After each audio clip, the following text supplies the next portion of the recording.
For more on this wave of layoffs across the tech industry and really even beyond, let's bring in macro trends advisors, not micro trends advisors, founding partner, host of the NoPo podcast, Mitch Russell.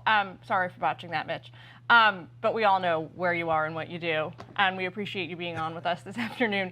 I think the reality is, you well know, is that these layoffs are extending far beyond just the tech sector. Analysts are talking now about this reality, or the looming reality. These big corporations are betting there's going to be a recession this year. Right, and just in terms of recent headlines, Jillian, Goldman Sachs and some other big financial services firms have recently talked about layoffs in the midst of their announcing their fourth quarter earnings. But if you step back a little bit, a recent survey done at the World Economic Forum by accounting firm PwC, then this is over 4,000 CEOs, said that 75% of them believe that there's an economic slowdown looming. Some went as far as saying recession, others just couched it as economic slowdown. So I think what's happening is these companies are trying to get ahead of this. Normally companies get very reactive. The economy slows down or their earnings fall, and then they start laying off people as a result. If anything, the last 2.5, 3 years has taught businesses to be incredibly resilient. They know that there's economic headwinds, and I think they're laying off workers to get ahead of it. Let's talk energy, Mitch. The Biden administration now is trying to, hoping to one day refill the Strategic Petroleum Reserve, the crucial supply that historically helps to shield Americans from these global supply crises.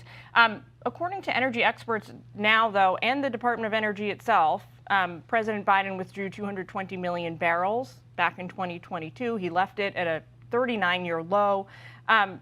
This is what he committed to the American people back in December. Listen.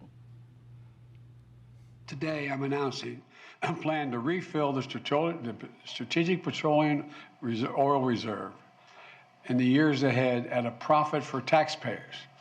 The United States government is going to purchase oil to refill the Strategic Petroleum Reserve when prices fall to $70 a barrel.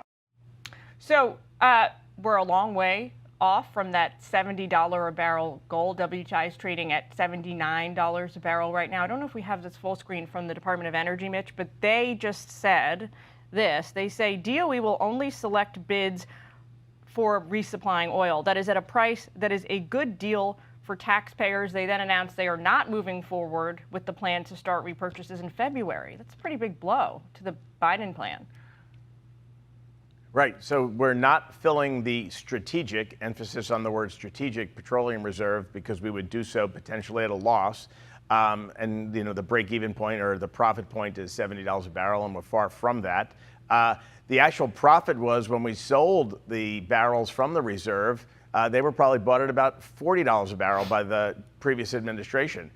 So it's going to be hard to fill up. And the one thing I would say about oil very quickly, Jillian, is as China's economy begins to reopen, and it's certainly happening, and they are a big consumer of oil and oil products globally, that could drive the price of oil up further. So we may not see that magical $70 a barrel price for a while, which means when we do fill up that petroleum reserve, it's going to cost the taxpayers money, not earn them that profit. So is having this depleted strategic reserve now just kind of like the new normal for Americans? Do we just need to get used to that, or what? No, well, first of all, it's not strategic. Heaven forbid we have a real strategic need for it, not a political need for it. So I think it needs to be filled up. And I actually worry if we don't have enough domestic supply to fill it up, I worry where we would fill it up from. Are we just going to go to Iran and part of that deal with Iran? Saudi and ask Arabia, them for oil Venezuela, choose, Right. Only the best. Right. A lot of bad actors out there that we could potentially be strategically filling up our reserve with at a loss. All right, Mitch, we got to leave it there, but great talking with you as always. Hey, Sean Hannity here. Hey, click here to subscribe to Fox News YouTube page and catch our hottest interviews and most compelling analysis. You will not get it anywhere else.